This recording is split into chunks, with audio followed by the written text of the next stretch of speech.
ಸೀತಾಪುರ ಹೆಸರಿನ ಒಂದು ಊರಿತ್ತು. ಅಲ್ಲಿ ಸರಸ್ವತಿ ಎಂಬ ಹೆಸರಿನ ಮುದಿ ಅಜ್ಜಿ ತನ್ನ ಮೊಮ್ಮಗನ ಜೊತೆ ವಾಸ ಮಾಡ್ತಿದ್ಲು. ಅವನ ಹೆಸರು ಬನ್ಸಿ ಆಗಿತ್ತು. ಅವನಿಗೆ ಬರೀ 5 ವರ್ಷ ಆಗಿತ್ತು. ಬನ್ಸಿಯ ತಂದೆ ತಾಯಿ ಒಂದು ದುರ್ಘಟನೆಯಲ್ಲಿ ಸಾವನ್ನಪ್ಪಿದ್ರು. ಅಲ್ಲಿಂದ ಸರಸ್ವತಿ ಅಜ್ಜಿ ಬನ್ಸಿಯ ಜವಾಬ್ದಾರಿಯನ್ನ ಹೊತ್ಕೊಂಡಿದ್ರು ಮತ್ತೆ ಬಡತನದಲ್ಲಿ ಜೀವನ ಸಾಗಿಸ್ತಾ ಇದ್ರು. ಅಜ್ಜಿ, ಇವತ್ತು ಊರಲ್ಲಿ ಮೇಳ ಹಾಕ್ತಾ ಇದ್ದಾರೆ. ಊರಲ್ಲಿರೋ ಮಕ್ಕಳೆಲ್ಲ ಮೇಳಕ್ಕೆ ಹೋಗ್ತಾ ಇದ್ದಾರೆ. ನನ್ನೂ ಕೂಡ ಹೋಗೋದಕ್ಕೆ ಬಿಡಿ ಅಲ್ವಾ? ಇಷ್ಟು ದೊಡ್ಡ ಜಾತ್ರೆಯಲ್ಲಿ ನೀನು ಕಳೆದು ಹೋದ್ರೆ ನಿನ್ನನ್ನ ಯಾರ್ ನೋಡ್ಕೋತಾರೆ? ಇಲ್ಲ, ನಾನ್ ನಿನ್ನನ್ನ ಕಳ್ಸ್ಕೊಡೋದಿಲ್ಲ. ಬನ್ಸಿ ಹಠ ಮಾಡ್ತಾನೆ ಇದ್ದ. ಆಗ ಅಲ್ಲಿಗೆ ಅವನ ಪಕ್ಕದ ಮನೆಯವನು ಭೀಮನಾಥ ಬರ್ತಾನೆ. ಅಮ್ಮ, ಬನ್ಸಿನ ನಾನ್ ಮೇಳಕ್ಕೆ ಕರ್ಕೊಂಡು ಹೋಗ್ತೀನಿ. ಆ ಮೇಳದಲ್ಲಿ ಸ್ವೀಟು ಮತ್ತೆ ಆಟದ ವಸ್ತುಗಳು ಚೆನ್ನಾಗಿ ಸಿಗುತ್ತೆ. ಬನ್ಸಿನ ನಾನ್ ನೋಡ್ಕೊಳ್ತೀನಿ, ನೀವು ತಲೆ ಕೆಡ್ಸ್ಕೊಳಕ್ ಹೋಗ್ಬೇಡಿ. ಅಜ್ಜಿ, ಈಗ್ಲಾದ್ರೂ ಹೋಗೋದಕ್ ಬಿಡಿ, ನಾನು ಕೂಡ ಮೇಳ ನೋಡ್ಬೇಕು. ಸರಿ ಆಯ್ತು, ನೀನು ಹೋಗ್ಬಾ. ತಗೋ 5 ರೂಪಾಯಿ. ಸರಸ್ವತಿ ಅಜ್ಜಿ ಅವಳ ಹತ್ರ ಇದ್ದ 20 ರೂಪಾಯಲ್ಲಿ 5 ರೂಪಾಯಿನ ಬನ್ಸಿಗೆ ಕೊಡ್ತಾಳೆ. ಮತ್ತೆ 15 ರೂಪಾಯಿನ ತನ್ನ ಹತ್ರ ಇಟ್ಕೋತಾಳೆ. ಯಾಕೆಂದ್ರೆ ಹಾಲವನು ಅಥವಾ ತರಕಾರಿಯವನು ಬಂದ್ರೆ ತಗೊಳಕ್ಕೆ ಬೇಕು ಅಂತ. ಭಗವಂತ, ನನ್ನ ಬನ್ಸಿ ಬಗ್ಗೆ ಗಮನ ಕೊಡು. ಹಬ್ಬದ ದಿನ ಕೂಡ ನಾನು ಬನ್ಸಿಗೆ ಏನೂ ಕೊಡಕ್ಕಾಗ್ಲಿಲ್ಲ. ಬನ್ಸಿ ಭೀಮ್ನಾಥ್ ಜೊತೆ ಜಾತ್ರೆಗೆ ಹೋಗ್ತಾನೆ. ಊರಿನ ಎಲ್ಲಾ ಮಕ್ಕಳು ಜಾತ್ರೆ ಬರೋದನ್ನೇ ಕಾಯ್ತಾ ಇದ್ರು. ಕೆಲವರು ಆಟಿಕೆಗಳನ್ನ ತಗೋಬೇಕು ಅನ್ಕೊಂಡ್ರೆ ಇನ್ ಕೆಲವರು ಮಿಠಾಯಿ. ಬನ್ಸಿ ಅಂತೂ ಎಲ್ರನ್ನೂ ಶಾಂತವಾಗಿ ನಿಂತ್ಕೊಂಡು ನೋಡ್ತಾ ಇದ್ದ. ನನ್ನ ಹತ್ರ ಪೂರ್ತಿ 10 ರೂಪಾಯಿ ಇದೆ. ಇದರಿಂದ ನಾನು ಚೆನ್ನಾಗಿರೋ ಆಟದ ವಸ್ತುಗಳನ್ನ ತಗೋತೀನಿ. ನನ್ನ ಹತ್ರ ಕೂಡ ದುಡ್ಡಿದೆ. ನಾನು ಕೂಡ ಚೆನ್ನಾಗಿರೋ ಆಟದ ವಸ್ತುಗಳನ್ನ ತಗೋತೀನಿ. ಮತ್ತೆ ರುಚಿ ರುಚಿಯಾದ ತಿಂಡಿಗಳನ್ನ ಕೂಡ ತಿಂತೀನಿ. ಎಲ್ಲಾ ಮಕ್ಕಳು ಭೀಮನಾಥನ್ ಜೊತೆ ಜಾತ್ರೆಗೆ ಹೊರಟ್ಬಿಡ್ತಾರೆ. ಬನ್ಸಿ ಅಲ್ಲಿನ ಎಲ್ಲವನ್ನ ನೋಡಿ ತುಂಬಾ ಖುಷಿ ಪಡ್ತಾನೆ. ಆಗ ಭೀಮ್ನಾಥ್ ಬನ್ಸಿಗೆ ಹೇಳ್ತಾನೆ, ಹೋಗು ಬನ್ಸಿ ಪುಟ್ಟ, ಹೋಗಿ ಆಟದ ವಸ್ತುಗಳನ್ನ ಅಥವಾ ತಿಂಡಿ ತಿನಿಸುಗಳನ್ನ ತಗೋ ಹೋಗು. ಅಂಕಲ್, ಇಲ್ಲಿ ಕಬ್ಬಿಣದ ಅಂಗಡಿ ಎಲ್ಲಿದೆ? ನಾನು ಅಲ್ಲಿಂದ ಏನನ್ನೋ ಖರೀದಿ ಮಾಡ್ಬೇಕು. ಕಬ್ಬಿಣದ ಅಂಗಡಿಲಿ ನಿನಗೇನ್ ಕೆಲ್ಸ? ಅಲ್ಲಿ ನೋಡು, ಅಲ್ಲೇ ಎದುರುಗಡೆ ಇದೆ. ಬನ್ಸಿ ನೋಡ್ಲೂ ಇಲ್ಲ, ಹೇಳಿದ ಮಾತು ಕೇಳಲೂ ಇಲ್ಲ, ಓಡ್ತಾ ಆ ಲೋಹದ ಅಂಗಡಿಗೆ ತಲುಪಿಡ್ತಾನೆ. ಇದು ಎಷ್ಟು ರೂಪಾಯಿ ಆಗುತ್ತೆ? 8 ರೂಪಾಯಿ ಆಗತ್ತೆ. ನೀವು ನನಗೆ ಇದನ್ನ 5 ರೂಪಾಯಿ ಕೊಡ್ಬೋದಾ ಅಂಕಲ್? ಇದನ್ನ ಹೇಳಿ ಬನ್ಸಿ ಯೋಚನೆ ಮಾಡ್ತಾನೆ, ಅಂಗಡಿಯವನು ತನ್ನನ್ ಬೈತಾನೆ ಅಂತ. ಆದ್ರೆ ಈ ತರ ಆಗೋದೇ ಇಲ್ಲ. ಆ ಅಂಗಡಿಯವನು ಚಿಮ್ಟಾನ 5 ರೂಪಾಯಿಗೆ ಬನ್ಸಿಗೆ ಕೊಟ್ಬಿಡ್ತಾರೆ. ಬನ್ಸಿ ಆ ಚಿಮ್ಟಾನ ತಗೊಂಡು ಭೀಮ್ನಾಥ್ನ ಹತ್ರ ಬರ್ತಾನೆ. ಅಯ್ಯೋ ಬನ್ಸಿ, ನೀನ್ ಈ ಚಿಮ್ಟಾನ ಯಾಕೆ ತಗೊಂಡೆ? ನಮ್ಮ ಅಜ್ಜಿ ರೋಟಿ ಮಾಡ್ಬೇಕಾದ್ರೆ ಅವ್ರ ಕೈ ಸುಟ್ಟು ಹೋಗುತ್ತೆ. ಅದಕ್ಕೆ ನಾನು ಈ ಚಿಮ್ಟಾನ ಖರೀದಿ ಮಾಡ್ದೆ. ಇನ್ ಮುಂದೆ ಅವರು ರೋಟಿ ಮಾಡ್ಬೇಕಾದ್ರೆ ಅವ್ರ ಕೈ ಸುಟ್ಟೋಗಲ್ಲ. ಬನ್ಸಿ ಮತ್ತೆ ಭೀಮ್ನಾಥ್ ಮಾತಾಡ್ತಾ ನಿಂತಿರ್ತಾರೆ. ಆಗ ಅಲ್ಲಿಗೆ ಬೇರೆ ಮಕ್ಳು ಕೂಡ ಬರ್ತಾರೆ. ಮತ್ತೆ ಅವರೆಲ್ಲರೂ ಬನ್ಸಿ ಹತ್ರ ಚಿಮ್ಟಾನ ನೋಡಿ ನಗಕ್ ಶುರು ಮಾಡ್ತಾರೆ. ಇಲ್ ನೋಡು, ನಾನು ಮಣ್ಣಿನ ಸಿಪಾಯಿ ತಗೊಂಡೆ. ನನ್ನ ಸಿಪಾಯಿ ನನ್ನ ಮನೆಯನ್ನ ಕಾವಲ್ ಕಾಯುತ್ತೆ. ನಾನ್ ನೋಡು ಈ ವಕೀಲನ ತಗೊಂಡೆ. ನನ್ನ ವಕೀಲ ದಿನ ಹೊಸ ಹೊಸ ಕೇಸ್ಗಳನ್ನ ಗೆಲ್ತಾನೆ. ಬನ್ಸಿ ಹತ್ರ ಚಿಮ್ಟಾ ಇದೆ, ಮತ್ತೆ ಅವನು ಆ ಚಿಮ್ಟಾದಿಂದ ಏನು ಮಾಡೋದಕ್ ಸಾಧ್ಯ ಇಲ್ಲ. ನನ್ನ ಈ ಚಿಮ್ಟಾ ನೋಡ್ಬಿಟ್ಟು ನಿನ್ನ ಸಿಪಾಯಿ ಮತ್ತೆ ನಿನ್ನ ವಕೀಲ ಇಬ್ರು ಹೆದರ್ಕೊಂಡು ಓಡ್ ಹೋಗ್ತಾರೆ. ನಿಮ್ಮಿಬ್ಬರ ಗೊಂಬೆ ಕೂಡ ಮಣ್ಣಿಂದ ಮಾಡಿದ್ದು, ಕೆಳಗ್ ಬೀಳ್ತಿದ್ದ ಹಾಗೆ ಪುಡಿ ಪುಡಿ ಆಗೋಗುತ್ತೆ. ಮತ್ತೆ ನನ್ನ ಈ ಚಿಮ್ಟಾ ಕಬ್ಬಿಣದಿಂದ ಮಾಡಿದ್ದು. ಇದು ಎಷ್ಟೇ ವರ್ಷ ಆದ್ರೂ ಹೊಸದಾಗೆ ಇರುತ್ತೆ. ನಿನ್ನ ಚಿಮ್ಟಾ ಇನ್ ಮುಂದೆ ಡೈಲಿ ಅಳ್ತಾ ಇರುತ್ತೆ. ನಿಜವಾದ ಹೋರಾಟಗಾರ ದಿನ ಹೋರಾಡ್ತಾ ಇರ್ತಾನೆ. ನನ್ನ ಚಿಮ್ಟಾ ಕೂಡ ಅಂಥದ್ರಲ್ಲಿ ಒಂದು. ಎಲ್ಲಾ ಮಾತುಕತೆಯಲ್ಲಿ ಬನ್ಸಿ ಚಿಮ್ಟಾ ಗೆಲ್ತಾ ಇರತ್ತೆ. ಭೀಮ್ನಾಥ್ ಬನ್ಸಿಯ ಜಾಣ್ತನನ ನೋಡಿ ನಗ್ತಾ ಇರ್ತಾರೆ. ಬನ್ಸಿ ಮನೆಗೆ ಹೋಗಿ ಅಜ್ಜಿಗೆ ಈ ಚಿಮ್ಟಾನ ಕೊಡ್ತಾನೆ. ಇದೇನು ಬನ್ಸಿ, ನೀನು ಈ ಚಿಮ್ಟಾ ಯಾಕ್ ತಂದೆ? ನೀನ್ ಜಾತ್ರೆನಲ್ಲಿ ಏನ್ ಬೇಕಾದ್ರೂ ತಿನ್ಬೋದಿತ್ತಲ್ವಾ? ಆಟಿಕೆಗಳನ್ನ ತಗೋಬೋದಿತ್ತು. ಅಜ್ಜಿ, ನಿಮ್ಮ ಕೈ ಸುಟ್ಟೋಗ್ತಾ ಇತ್ತಲ್ಲ, ನಾನು ಅದಕ್ಕೆ ಅಂತಾನೆ ಇದನ್ನ ತಗೊಂಡೆ. ಬನ್ಸಿಯ ಮಾತುಗಳನ್ನ ಕೇಳಿ ಅಜ್ಜಿ ಕಣ್ಣಲ್ಲಿ ನೀರ್ ಬರುತ್ತೆ.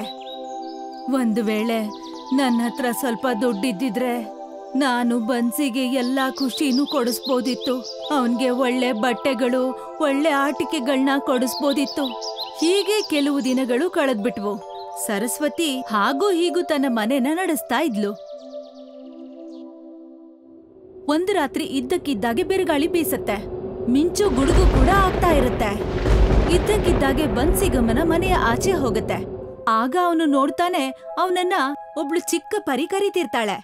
ಬನ್ಸಿ, ಬಾ ಇಲ್ಲಿ ನನ್ ಹತ್ರ, ಬಾ ಇಲ್ಲಿ, ನಿನ್ಗೋಸ್ಕರ ನನ್ನ ಹತ್ರ ಒಂದು ಆಟಿಕೆ ಇದೆ. ಚಿಕ್ಕ ಪರಿಯ ದನಿಯನ್ನ ಕೇಳಿ ಬನ್ಸಿ ಅವಳ ಹತ್ರಕ್ಕೆ ಬರ್ತಾನೆ. ಹೊರಗೆ ಒಂದು ಚಿಕ್ಕ ಪರಿ ಒಂದು ಅಂಗಡಿಯ ಹತ್ರ ನಿಂತಿರ್ತಾಳೆ. ಮತ್ತೆ ಬನ್ಸಿಗೆ ಹೇಳ್ತಾಳೆ, ನಿಮ್ಮಜ್ಜಿಗೆ ಕೋಫ್ತಾ ಮಾಡಿ ಈ ಗಾಡಿ ಮೇಲಿಟ್ಟು ಮಾರೋದಕ್ಕೆ ಹೇಳು. ಸೋರೆಕಾಯಿ ಕೋಫ್ತಾ, ಪಾಲಕ್ ಕೋಫ್ತಾ, ಪನ್ನೀರ್ ಕೋಫ್ತಾ. ಅಲ್ಲ, ಅಷ್ಟಕ್ಕೂ ನೀವ್ಯಾರು? ಮತ್ತೆ ನಮಗ್ಯಾಕೆ ಸಹಾಯ ಮಾಡ್ತಾ ಇದ್ದೀರಾ? ಆಗ ಆ ಚಿಕ್ಕ ಪರಿ ಬನ್ಸಿಗೆ ಎಲ್ಲ ವಿಷಯನೂ ಹೇಳ್ತಾಳೆ. ನಿಮ್ಮ ತಂದೆ ನನ್ಗೆ ಎಷ್ಟೋ ವರ್ಷಗಳ ಹಿಂದೆ ಸಹಾಯ ಮಾಡಿದ್ರು.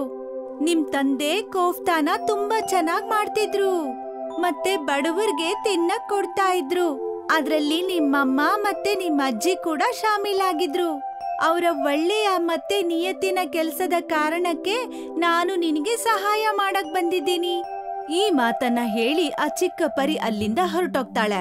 ಮತ್ತೆ ಬನ್ಸಿಯನ್ನ ಹುಡುಕ್ತಾ ಅವರ ಅಜ್ಜಿ ಅಲ್ಲಿಗೆ ಬರ್ತಾರೆ. ಬನ್ಸಿ, ಕಂದ, ನೀನ್ ಇಲ್ಲೇನ್ ಮಾಡ್ತಾ ಇದ್ಯಾ? ಮತ್ತೆ ಈ ಅಂಗಡಿ ಯಾರ್ದು?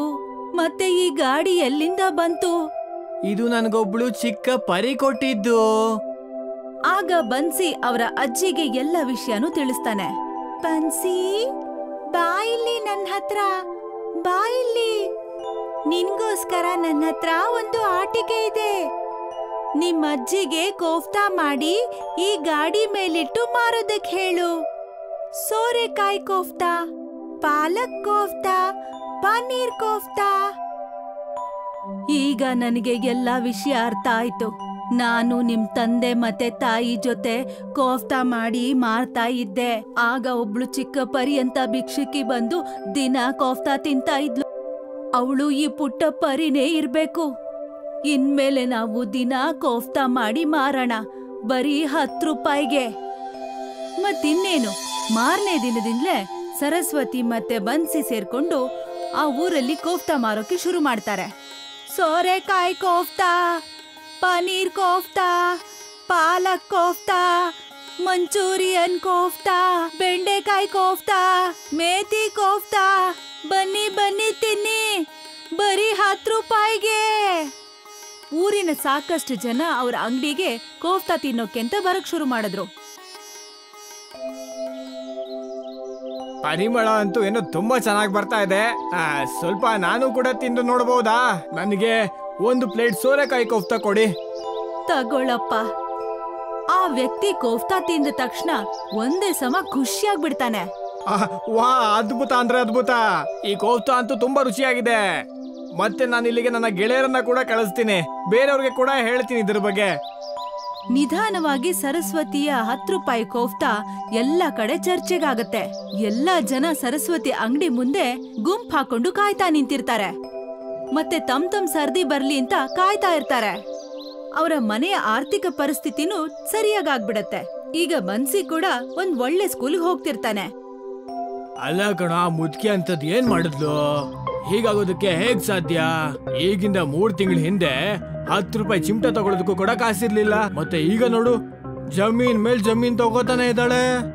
ಇದರಿಂದ ಯಾವ್ದೋ ರಹಸ್ಯ ಇರ್ಬೇಕು ಅನ್ಸುತ್ತೆ. ಖಂಡಿತವಾಗ್ಲೂ ನೀವು ಸರಿಯಾಗಿ ಹೇಳ್ತಾ ಇದ್ದೀರಾ ಭೀಮ್ನಾಥ್ ಅಣ್ಣ. ಖಂಡಿತವಾಗ್ಲೂ ಯಾವ್ದೋ ರಹಸ್ಯ ಇರ್ಲೇಬೇಕು. ಇವತ್ ರಾತ್ರಿ ಎಲ್ಲ ಮಲ್ಕೊಂಡ್ಮೇಲೆ ನಾವು ಅಲ್ಲಿಗೆ ಹೋಗಿ ಕಂಡುಹಿಡಿಯೋದಕ್ಕೆ ಪ್ರಯತ್ನ ಮಾಡೋಣ. ಮತ್ತೆ ಆ ಅಂಗಡಿನ ಪ್ರಪಾತದಿಂದ ಕೆಳಗಡೆ ಬಿಸಾಕೋಣ. ಅದ್ರ ಬಗ್ಗೆ ನೀವು ಚಿಂತೆ ಮಾಡಬೇಡಿ ಅಣ್ಣ, ನಾನು ಅದನ್ನ ನೋಡ್ಕೋತೀನಿ.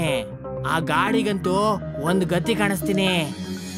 ರಾತ್ರಿ ಆಗ್ತಿದ್ದ ಹಾಗೆ ಭೀಮ್ನಾಥನ ಕಳ್ಳ ಅದೇ ಆ ಅಂಗಡಿಯ ಮುಂದೆ ಬಂದು ನಿಂತು ಬಿಡ್ತಾನೆ. ಆ ಅಂಗಡಿ ಮುಂದೆ ನಿಲ್ತಿದ್ದ ಹಾಗೆ ಅಲ್ಲಿ ಚಿಕ್ಕ ಪರಿ ಪ್ರತ್ಯಕ್ಷಳಾಗಿ ಅವನಿಗೆ ಹೇಳ್ತಾಳೆ, ನನ್ಗೆ ಗೊತ್ತಿತ್ತು, ಈ ಊರಿನ ಯಾರಾದ್ರೂ ಒಬ್ರು ಇರ್ತಾರೆ, ಅವರು ಖಂಡಿತ ಇದನ್ ಮಾಡ್ತಾರೆ. ಅವನು ನಗ್ನಗ್ತಾ ಇರೋ ಈ ಪರಿವಾರದ ಮೇಲೆ ಕಣ್ಣು ಹಾಕ್ತಾನೆ. ಏನಮ್ಮ, ನೀನ್ ನನಗೇನ್ ಮಾಡೋದಕ್ ಸಾಧ್ಯ? ಸುಮ್ನೆ ಹೋಗಿಲಿಂದ. ಸುಮ್ನೆ ನನಗೆ ನನ್ ಕೆಲ್ಸ ಮಾಡೋದಕ್ ಬಿಡು. ನೀನು ನನ್ ಮಾತನ್ನ ಈ ರೀತಿ ಕೇಳೋದಿಲ್ಲ. ಇರು, ನಾನ್ ನಿನ್ಗೆ ಈಗ ಬುದ್ಧಿ ಕಲಿಸ್ತೀನಿ. ಆ ಚಿಕ್ಕ ಪರಿ ತನ್ನ ಶಕ್ತಿಯಿಂದ ಆ ವ್ಯಕ್ತಿಗೆ ರೆಕ್ಕೆ ಹಾಕ್ಬಿಡ್ತಾಳೆ. ಆ ವ್ಯಕ್ತಿಗೆ ರೆಕ್ಕೆ ಬರ್ತಿದ್ದ ಹಾಗೆ ಅವನು ಹಾರ್ಕೊಂಡು ದೂರ ಹೋಗ್ಬಿಡ್ತಾನೆ. ಕಾಪಾಡಿ, ಕಾಪಾಡಿ, ನನ್ನ ಕೆಳಗಡೆ ಇಳಿಸು. ಕಾಪಾಡಿ, ಕಾಪಾಡಿ ನನ್ನ. ಆ ಕಳ್ಳನ ದನಿಯನ್ನ ಕೇಳಿ ಊರಿನ ಜನ ಎಲ್ಲ ಅಲ್ಲಿಗ್ ಬಂದ್ಬಿಡ್ತಾರೆ. ಸರಸ್ವತಿ ಮತ್ತೆ ಬನ್ಸಿ ಕೂಡ ಅಲ್ಲಿಗ್ ಬರ್ತಾರೆ. ಇದೆಲ್ಲ ಏನಾಗ್ತಾ ಇದೆ? ಮತ್ತೆ ನೀನ್ ಯಾರಪ್ಪ? ಈ ಹುಡುಗಿಗೆ ಹೇಳಿ ನನ್ನ ಕೆಳಗಡೆ ಇಳಿಸೋದಕ್ಕೆ. ನಾನು ಇನ್ ಯಾವತ್ತೂ ಕಳ್ತನ ಮಾಡಲ್ಲ. ಹೀಗೆಲ್ಲ ಮಾಡುವಂತ ನನಗೆ ಭೀಮ್ನಾಥೆ ಹೇಳಿದ್ದು. ನಾನೇ ಯಾವಾಗ ಹೇಳಿದ್ದು? ಇವನ್ ಸುಳ್ಳು ಹೇಳ್ತಾನೆ. ಅಲ್ಲ, ನಾನ್ ಯಾಕೆ ಹಾಗೆ ಹೇಳಿ? ಇನ್ಮೇಲೆ ಯಾರಾದ್ರೂ ಸರಸ್ವತಿ ಅಮ್ಮ ಮತ್ತೆ ಬನ್ಸಿಗೆ ತೊಂದ್ರೆ ಕೊಟ್ರೆ ಆಗ ಅವರಿಗೂ ಕೂಡ ಇದೇ ಗತಿ ಆಗತ್ತೆ. ಇವರಿಬ್ರನ್ನು ಪೊಲೀಸರಿಗೆ ಹಿಡ್ಕೊಡಿ. ಊರಿನ ಜನ ಭೀಮ್ನಾಥ್ ಮತ್ತೆ ಆ ಕಳ್ಳನ್ನ ಪೊಲೀಸರಿಗೆ ಹಿಡ್ಕೊಡ್ತಾರೆ. ಮತ್ತೆ ಸರಸ್ವತಿ ಮತ್ತೆ ಬನ್ಸಿ ತನ್ನ ಅಂಗಡಿನ ಇನ್ನೂ ಚೆನ್ನಾಗಿ ನಡೆಸ್ತಾರೆ. ಅವರ 10 ರೂಪಾಯಿನ ಕೋಫ್ತಾ ಎಲ್ಲಾ ಕಡೆ ಪ್ರಸಿದ್ಧಿ ಆಗತ್ತೆ. ನಾನು ನಿಮ್ಮ ಕೋಫ್ತಾ ಬಗ್ಗೆ ತುಂಬಾನೇ ಕೇಳಿದ್ದೀನಿ. ನೀವು ನನ್ಗೀಗ ಒಂದು ಪನ್ನೀರ್ ಕೋಫ್ತಾ ಕೊಡ್ತೀರಾ? ಖಂಡಿತ, ಯಾಕಿಲ್ಲ. ಸರಸ್ವತಿ ಅಮ್ಮ ಆ ಅಮೆರಿಕಾದವನ್ಗೆ ಪನೀರ್ ಕೋಫ್ತಾ ತಿನ್ನಿಸ್ತಿದ್ದ ಹಾಗೆ ಅವನು ತನ್ನ ವಿಡಿಯೋ ಮತ್ತೆ ವ್ಲಾಗ್ಗಳ ಮೂಲಕ ಅದನ್ನ ಇಂಟರ್ನೆಟ್ ಹಾಕ್ಬಿಡ್ತಾನೆ. ಆ ವಿಡಿಯೋಗಂತೂ ಎಷ್ಟೋ ಲೈಕ್ಸ್ ಮತ್ತೆ ಕಾಮೆಂಟ್ಸ್ ಕೂಡ ಬರ್ತಿರತ್ತೆ. ಆ ವಿಡಿಯೋ ಇಂದ ದೇಶ ವಿದೇಶಗಳಲ್ಲೆಲ್ಲ ಸರಸ್ವತಿ ಅಮ್ಮ ಕೋಫ್ತಾ ಪ್ರಸಿದ್ಧಿ ಪಡೆಯುತ್ತೆ. ಬನ್ಸಿ ಒಳ್ಳೆ ಸ್ಕೂಲಲ್ಲಿ ಓದ್ತಾ ಇರ್ತಾನೆ. ಮತ್ತೆ ಸರಸ್ವತಿ ಅಮ್ಮ ತನ್ನ ಅಂಗಡಿಯಲ್ಲಿ 10 ರೂಪಾಯಿ ಕೋಫ್ತಾಗಳನ್ನ ಮಾರಿ ಒಳ್ಳೆ ಜೀವನ ಮಾಡ್ತಾ ಇರ್ತಾಳೆ. ಮತ್ತೆ ಎಷ್ಟೋ ಬಡವರಿಗೆ ಸಹಾಯ ಮಾಡ್ತಾಳೆ.